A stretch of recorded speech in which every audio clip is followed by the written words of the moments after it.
Allah subhanahu wa ta'ala dit, chacun va goûter à la mort. Puis vous recevrez le salaire de vos œuvres le jour de la résurrection.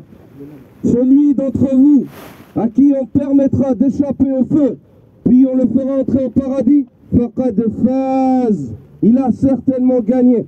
Wa mal hayatud dunya, et la vie mondaine n'est rien d'autre si ce n'est qu'une fausse parure, une fausse jouissance, une jouissance éphémère. Allah subhanahu wa ta'ala dit au prophète sallallahu alayhi wa sallam, وَمَا جَعَلْنَا لِبَشَرٍ مِّن قَبْلِكَ الْخُلْدَ أَفَإِن مِتَّ فَهُمُ الْخَالِدُونَ. Nous n'avons pas décrété à une âme avant toi l'éternité au Muhammad. Si toi, tu vas mourir, est-ce donc eux qui seront éternels? Al-Nabi sallallahu alayhi wa sallam ذاق الموت. Le prophète sallallahu alayhi wa sallam a goûté à la mort. وهو أحب خلق الله إلى الله تعالى. Alors qu'il est la créature la plus aimable auprès d'Allah subhanahu wa ta'ala. Il dit Inna lil mawti la sakarat. Certes, la mort possède des affres. Et dans une variante, Allahumma hawwin alayya sakarat il maut. Ou Allah, facilite-moi les difficultés, les affres de la mort. Et dans une autre variante, Allahumma hawwin ala ummati sakarat il maut. Ou Allah, facilite à ma communauté les affres et les difficultés de la mort. Ô serviteur d'Allah, nous sommes ici face à une personne qui a vécu selon ce qu'on connaît de lui, qui a vécu pour Allah subhanahu wa ta'ala. Qu'en est-il de toi et moi vivants? Cette personne-là que nous avons face à nous et sur qui nous venons de prier et que nous allons ensevelir, c'est une leçon pour toi et moi. C'est une leçon qui nous enseigne deux choses, qui nous enseigne ce qu'est le dunya. Allah subhanahu wa ta'ala dit au prophète sallallahu alayhi wa sallam, Ya Muhammad, ishma shit, fa'innaka mayyit. Oh Muhammad, vis autant que tu veux, tu fais partie des mourants. Et aime qui tu veux, fa'innaka mufariqu. Et aime qui tu veux parmi les hommes, tu vas te séparer de lui. Nous avons aimé notre cher, rahimahullah. Voilà le moment, cette promesse divine s'abat, nous nous séparons de lui dans le dunya. Et qu'Allah nous rassemble dans le-delà, par sa miséricorde. Ayyuhal mu'minun, ne vous laissez pas tromper par al-faniya, al-qa'ila, par celle qui a été vouée à la cessation, par celle qui est trompeuse, le dunya. فَلَا تَغُرَّنَّكُمُ الْحَيَاةُ الدُّنْيَا وَلَا يَغُرَّنَّكُمْ بِاللَّهِ الْغَرُورِ. Ne vous laissez pas tromper par la vie d'ici-bas, et que le trompeur, le shaitan, al-adou al-mubin, l'ennemi ne vous trompe pas au sujet d'Allah subhanahu wa ta'ala. Et la deuxième leçon que nous tirons de cet instant-là, c'est l'importance des œuvres. C'est l'importance des œuvres. La deuxième leçon que nous tirons, ya ibadallah, c'est l'importance d'œuvrer. Cher Mohammed, rahimahullah, ce que nous connaissions de lui, c'est une personne dont sa priorité, sa qibla, c'était l'islam. Sa priorité, c'était l'islam. C'était la ibadah d'Allah, c'était l'apprentissage de la religion, c'était le fait d'enseigner ce qu'il savait aux gens et le fait de partager avec les gens le khayr. Kana wallahu hasibuna wa hasibu yuridu al-khayr lil-ghayr. Il aimait le bien pour les gens. Wa kana wallahu hasibuhu wa hasibuna ممن حقق حديث النبي صلى الله عليه وسلم لا يؤمن أحدكم حتى يحب لأخيه ما يحب لنفسه. L'un d'entre vous n'a pas complété la foi jusqu'à ce qu'il désire pour son frère ce qu'il aime pour lui-même. Et c'est ce que nous connaissons du cheikh, et nous ne vantons personne devant Allah Azza wa Jal, le détenteur des faveurs. Et s'il y avait ces biens-là dans le cheikh, c'est que c'est le don d'Allah subhanahu wa ta'ala sur lui, qu'Allah Azza wa Jal nous accorde d'être du nombre des reconnaissants. Et ceci est une leçon pour nous. Qu'est-ce que le cheikh emmène? Qu'est-ce que le cheikh emmène avec lui? Il n'emmènera pas son argent, il n'emmènera pas sa famille, il n'emmènera pas ses biens, il n'emmènera rien du dunya si ce n'est ses œuvres. Anas ibn Malik radiyallahu ta'ala anhu dit que le prophète sallallahu alayhi wa sallam a dit Yatba'u al-mayyita thalatha. Trois choses suivent le mort. Ahluhu wa maluhu wa amalu. Sa famille, ses biens, ainsi que ses œuvres. Fayarji' athnan. Deux d'entre elles reviennent. Wa yabqa wahid. Et une reste avec lui. Fayarji' ahluhu wa maluhu. Sa famille et ses biens reviennent. Il l'amène jusqu'à la tombe et ils reviennent. Il ne peut pas faire autre chose. Wa yabqa amalu. Et ce qui reste avec lui, ce sont ses œuvres.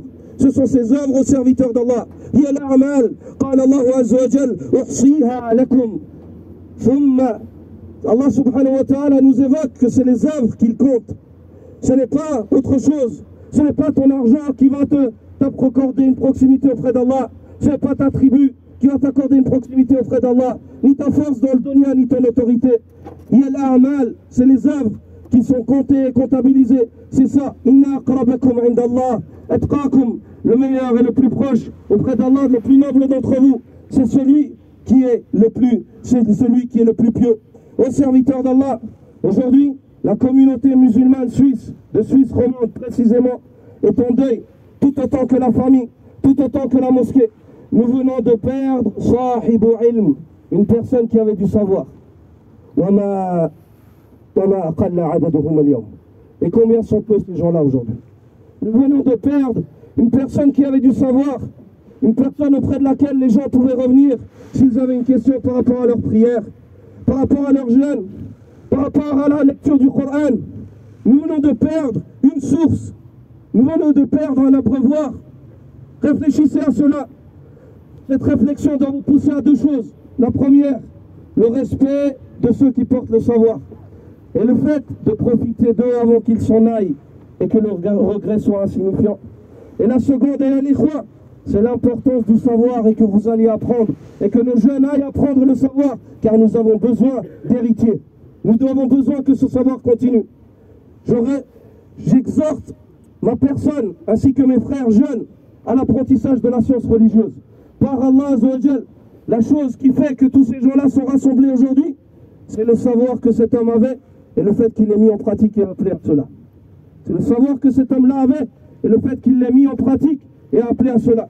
C'est pour cela que l'imam Ahmed ibn Hanbal a dit à son époque aux Mu'tazila et aux innovateurs, il leur a dit Baynana wa baynakumul janaiz. Entre nous et vous, il y a la journée de l'enterrement. C'est là où on verra qui étaient les frères des musulmans réellement et qui étaient ceux qui appelaient à l'islam d'Allah subhanahu wa ta'ala. Ayyuha al-mu'minun, ô vous croyants, revenez à cette base par laquelle Allah Azzawajal a commencé sa religion. Iqra li.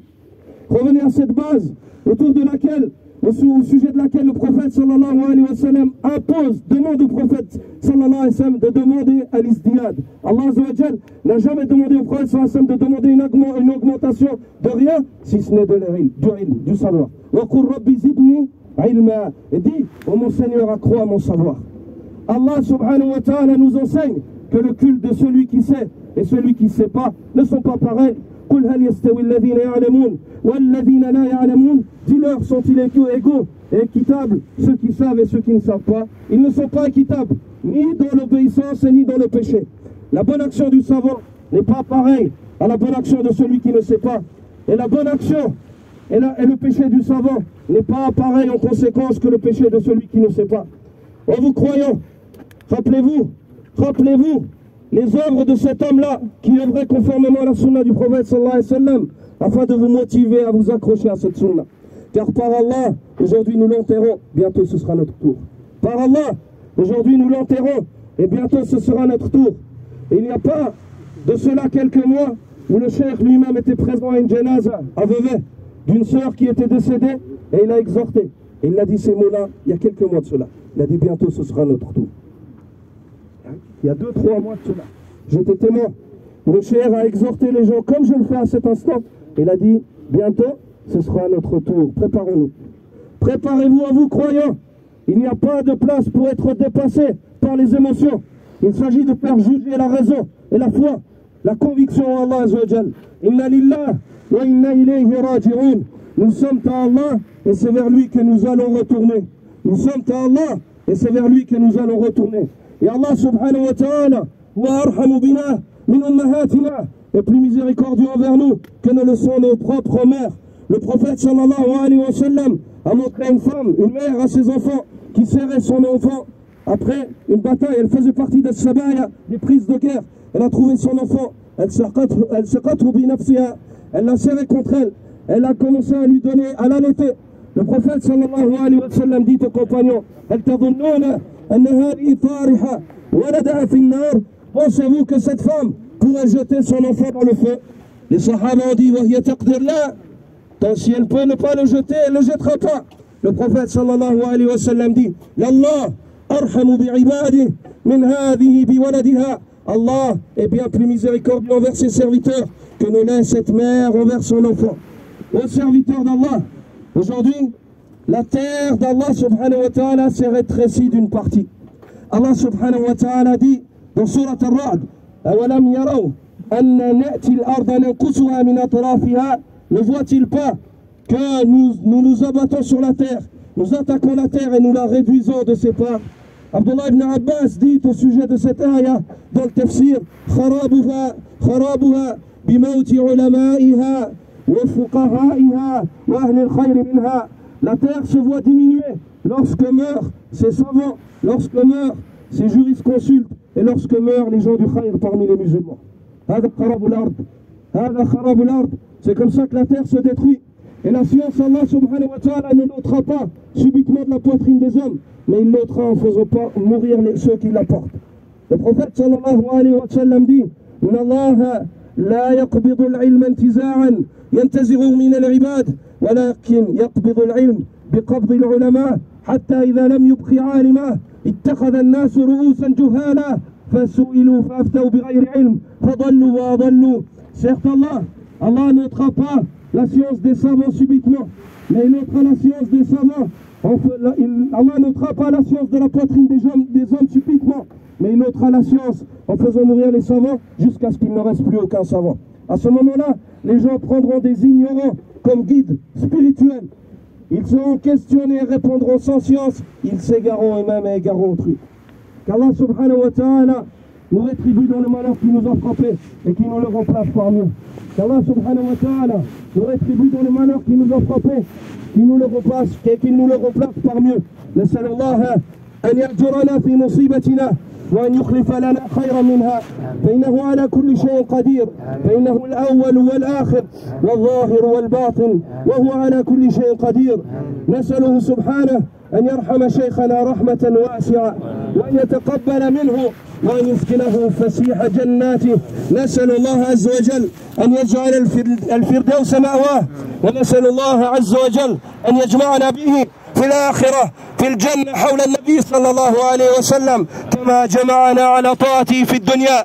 نسأل الله أن يعفو عنا وعنه وعن المسلمين. نسأل الله أن يختم لنا بالصالحات آجالنا وأعمالنا ونسأل الله أن يتقبل من شيخنا وأن يجزيه عن الإسلام والمسلمين خيرا. ونسأل الله عز وجل لنا الثبات إلى الممات وأن لا يفتننا بعده.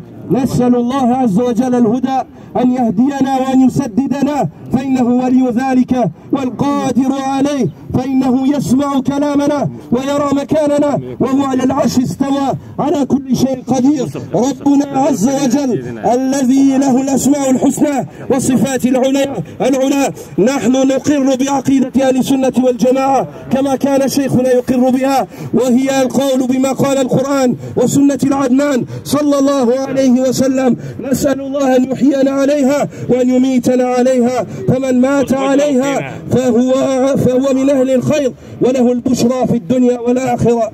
جزاكم الله خيرا وسبحانك وبحمدك أشهد أن لا إله إلا أنت أستغفرك وأتوب إليك. شيخ مصطفى بعدين كلمتين. تبارك الله.